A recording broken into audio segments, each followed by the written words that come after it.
¿Qué sucede cuando un hombre escogido para liberar a una nación se convierte en el trofeo de sus enemigos? ¿Qué sucede cuando la fuerza se convierte en vergüenza, cuando el propósito queda enterrado bajo cadenas y cuando el nombre que antes se temía se vuelve un chiste susurrado en los pasillos de una prisión? Esta no es la historia de Sansón en su momento más fuerte. Esta es la historia de Sansón en su momento más bajo.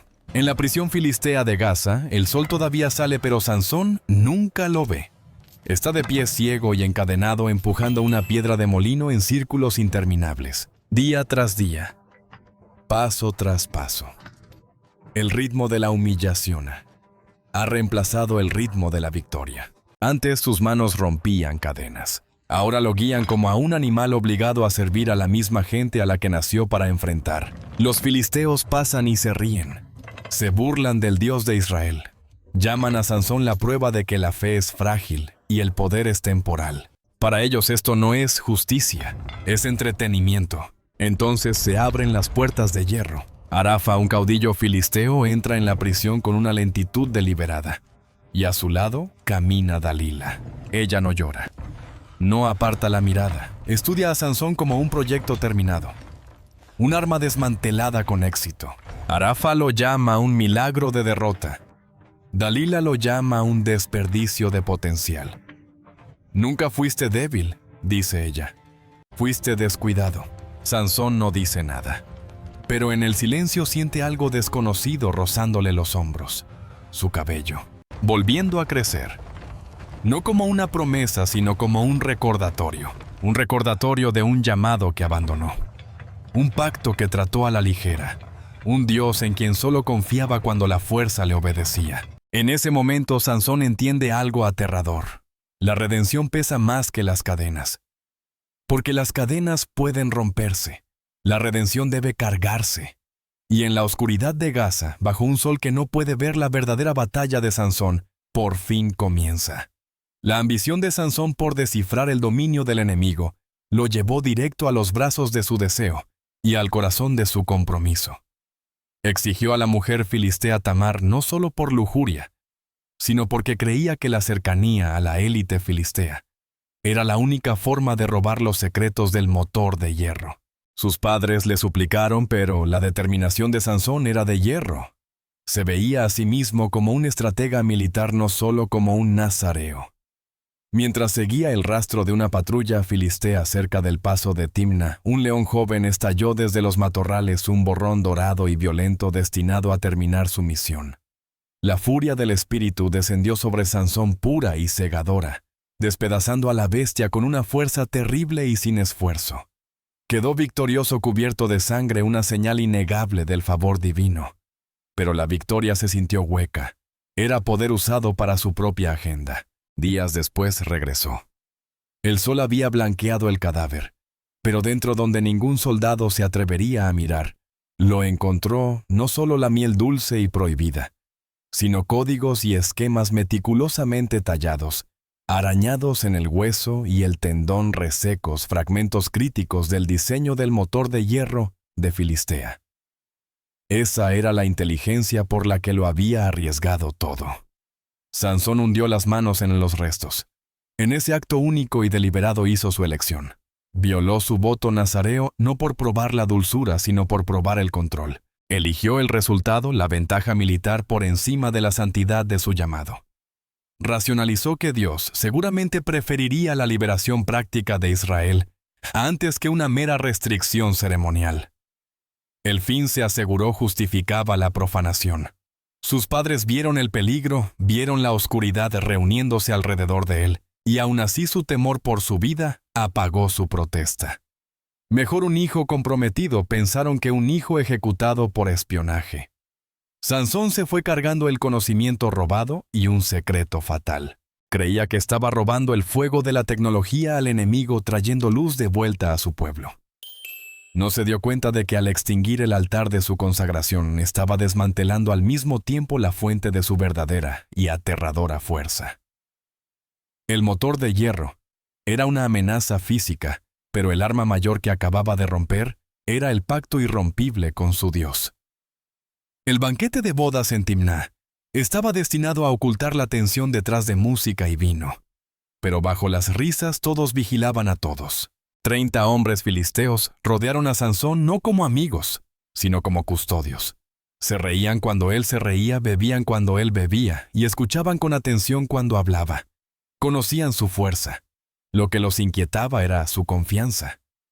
Entonces Sansón les propuso un acertijo. Sonó juguetón, casi inofensivo, pero estaba construido sobre un secreto al que ninguno de ellos podía llegar. Del devorador salió algo para comer. Del fuerte salió algo dulce. Lo dijo despacio, disfrutando la certeza de que fracasarían. Y fracasaron. A medida que pasaban los días, la frustración se pudrió hasta convertirse en hostilidad. Las sonrisas se borraron. Se esparcieron susurros. Para el 7º día la paciencia se había agotado. Los filisteos no confrontaron a Sansón, rodearon a Sansón, fueron a Tamar. Su amenaza fue simple y definitiva. Traiciona a tu esposo, o mira arder la casa de tu padre contigo adentro. En ese momento Tamar entendió la verdad que Sansón había ignorado. Este matrimonio nunca fue seguro. Ella volvió con Sansón entre lágrimas. Lo acusó de crueldad, de secretos, de no amarla lo suficiente como para confiar en ella. Cada palabra presionó su orgullo, su soledad, su necesidad de ser comprendido. Agotado, Sansón le dio la respuesta. Antes del atardecer el acertijo fue resuelto. Sansón lo supo al instante. La sala estalló en carcajadas y la traición se asentó como veneno en su pecho. La rabia respondió antes de que la sabiduría pudiera hablar. Pagó la apuesta con sangre derribando a 30 hombres en Ascalón. Pero el fuego no se detuvo ahí. Los filisteos respondieron con crueldad calculada. Quemaron vivos a Tamar y a su padre no como castigo, sino como provocación. Querían a Sansón desatado, y funcionó. El duelo se endureció en furia. Sansón los golpeó con fuerza implacable, y luego desapareció en la roca de Etam. Pero mientras el humo subía detrás de él, una verdad lo siguió muy de cerca. El banquete había terminado. El fuego había comenzado. Y Sansón ya no estaba luchando contra enemigos, estaba siendo moldeado por las llamas. La victoria no trajo paz, expuso la verdad. La noticia de la matanza se extendió rápido. 1000 filisteos habían muerto. No por hierro, no por estrategia, por algo arrancado de la tierra. Los gobernantes de Filistea entendieron el peligro al instante. Sansón ya no era solo un hombre al que derrotar. Era una fuerza que trastornaba todo a su alrededor. Así que eligieron un arma distinta. Marcharon hacia Judá, no con amenazas abiertas, sino con demandas serenas. Hablaron de hambruna, de sufrimiento, de una tierra que se derrumbaba bajo el caos. Culparon a Sansón de todo. Entréguenlo, dijeron, y esto termina. El orden volverá. Judá escuchó. Los ancianos se reunieron. Contaron el costo. Fe contra supervivencia. Pacto contra comodidad. Al final eligieron la seguridad. 3000 hombres caminaron hacia la roca de Etam. No fueron como hermanos. Fueron como negociadores. Sansón vio la decisión antes de que se dijera una palabra. No se resistió. Pidió solo una cosa. No me maten ustedes mismos. No dejen que mi sangre quede en sus manos. Ellos aceptaron y lo ataron con cuerdas nuevas. Cuerdas pesadas. Cuerdas limpias. Lo llevaron como a un criminal. La gente que él debía salvar lo vio irse. Cuando los filisteos vieron venir a Sansón, gritaron de alegría. Justicia clamaron, orden restaurado. Pero el cielo no había terminado. Mientras los gritos subían, el Espíritu del Señor regresó y el poder se disparó dentro de Sansón. Las cuerdas se desmoronaron como ceniza y la celebración se volvió pánico cuando él quedó libre en medio del caos. Se agachó y volvió a levantar la quijada. Esta vez no hubo juego, ni acertijo, ni demora, solo violencia. Cuando todo terminó, el valle quedó en silencio. El suelo estaba empapado y los cuerpos yacían por todas partes mientras Sansón temblaba victorioso una vez más. Entonces la fuerza se le drenó. La garganta le ardía, la vista se le apagaba, y por primera vez entendió una verdad más profunda que cualquier batalla. El poder podía rescatarlo, pero el poder por sí solo no podía mantenerlo vivo. Solo entre los muertos, Sansón levantó el rostro hacia el cielo. Sansón sobrevivió a enemigos, traición y sangre, pero la supervivencia se convirtió en su mayor ilusión. Cada victoria lo convencía de que las consecuencias pertenecían a otros hombres. La fuerza aún le respondía, y mientras lo hiciera creyó que nada podría tocarlo. Ahí fue, cuando Dalila entró en su vida no con peligro, sino con consuelo. No lo apresuró, no lo desafió. Se mantuvo cerca y Sansón confundió familiaridad con lealtad. Dalila sabía exactamente quién era. Conocía las historias susurradas sobre él. Conocía el miedo detrás de su nombre. Y los gobernantes filisteos la conocían a ella. Llegaron con plata lo bastante pesada para comprar un futuro y promesas lo bastante afiladas para cortar la duda. Averigua el secreto de su fuerza, dijeron, y nunca volverás a vivir con miedo. Dalila no dudó, pero tampoco se apresuró. Entendió que Sansón nunca caería ante la fuerza. Caería ante la confianza. Comenzó despacio. Preguntas envueltas en afecto. Curiosidad disfrazada de preocupación. Sansón respondió con mentiras y la vio ponerlas a prueba. Cuando no pasó nada, se rió. Cada trampa fallida alimentó su orgullo. Cada escape lo convenció de que estaba en control. Lo que no se daba cuenta era que el peligro no estaba en las preguntas, estaba en la repetición. Día tras día, Dalila lo presionó hasta que la fuerza se sintió solitaria y el secreto se sintió agotador. Sus palabras se volvieron más cortantes. ¿Cómo puedes decir que me amas cuando guardas una parte de ti oculta? La acusación golpeó donde su armadura era más débil. Sansón nunca había aprendido a ser fuerte y conocido al mismo tiempo. Desgastado, desesperado por descanso, confundió rendición con intimidad. Y se lo contó todo. Mientras Sansón dormía con la cabeza en su regazo, Dalila tomó su decisión final. La hoja se movió sin vacilar. El cabello cayó al suelo como votos rotos. Cuando Sansón despertó e intentó levantarse como antes, no llegó nada. Ni oleada, ni poder. Solo silencio. Los filisteos irrumpieron, lo sujetaron, lo ataron y lo arrastraron mientras Dalila permanecía inmóvil. Sansón no sabía que el Señor lo había dejado, y esa ignorancia fue el momento más peligroso de su vida. La oscuridad no llegó como el anochecer. Llegó como juicio. Los filisteos le arrancaron los ojos a Sansón, lo ataron con bronce y lo arrastraron por las puertas de Gaza. La ciudad que él una vez humilló ahora lo consumía. El hombre que cargó puertas sobre sus hombros fue encadenado a una piedra de molino, obligado a caminar en círculos interminables como un animal. Cada paso borraba otro recuerdo de quién había sido. Cada giro del molino trituraba lo que quedaba de su orgullo. Al principio Sansón esperó la fuerza. Probó sus brazos. Tiró de las cadenas. Escuchó en busca de la oleada familiar que nunca le había fallado antes. No llegó nada, ni poder, ni fuego. Solo silencio. Y en ese silencio algo peor que la ceguera se instaló. Por primera vez en su vida estaba a solas con sus pensamientos. La oscuridad no le dio escape. Cada victoria regresó como acusación. Cada compromiso se repitió con una claridad brutal.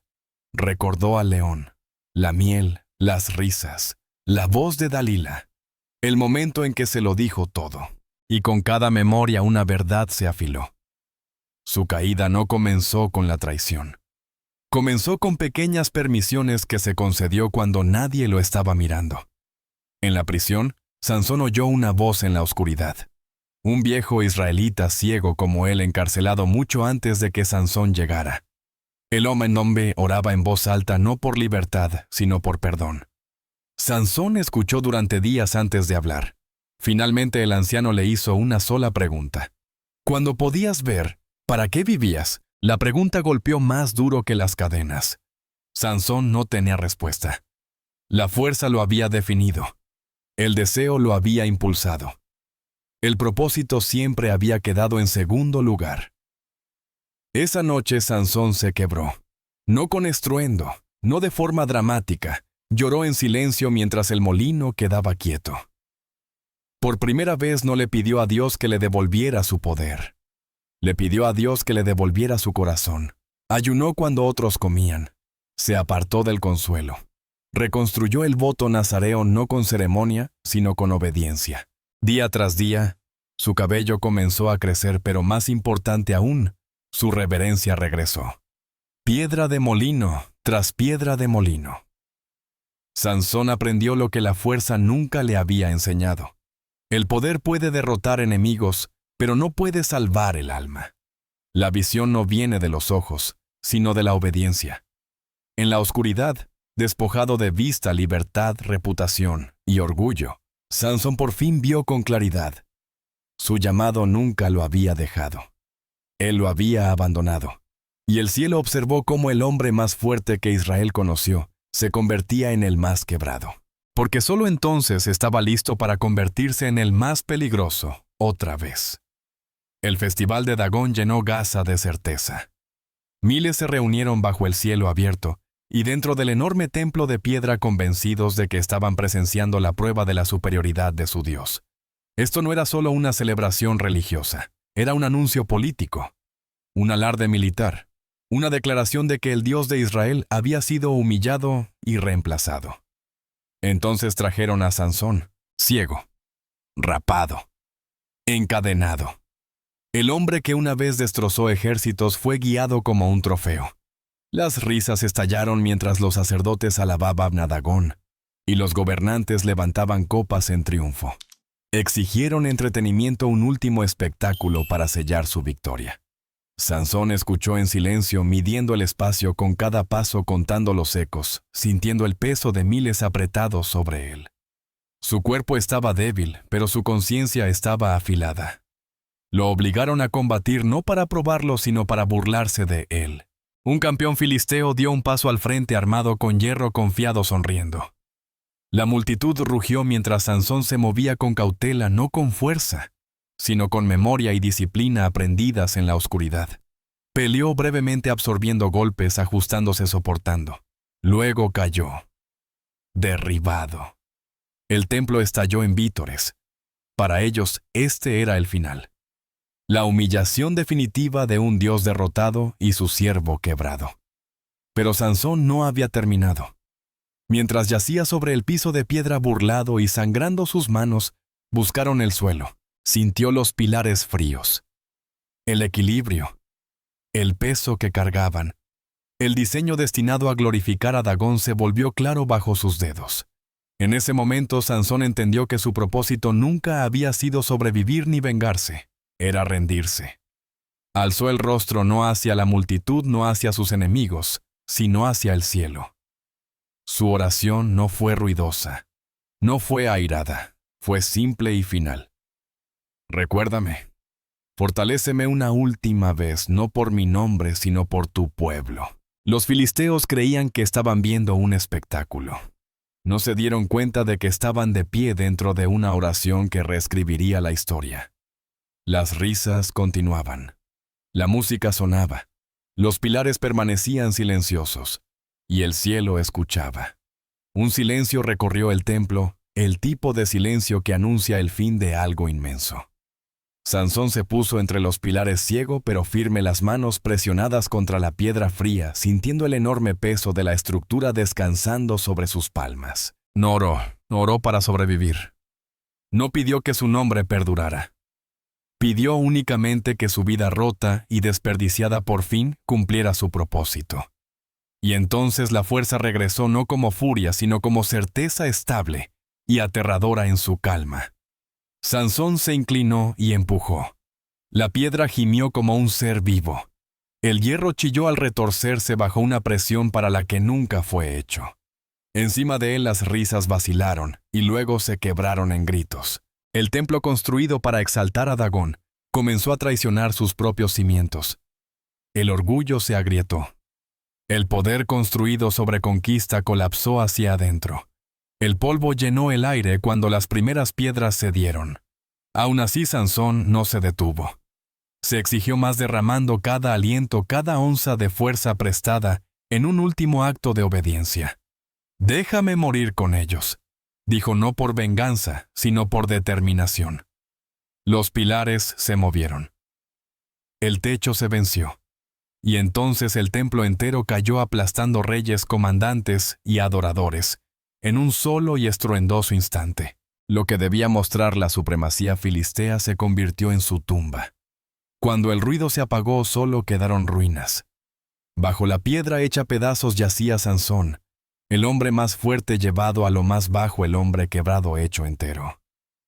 En la muerte logró lo que años de poder sin control nunca pudieron. Golpeó al enemigo no solo con fuerza, sino con rendición.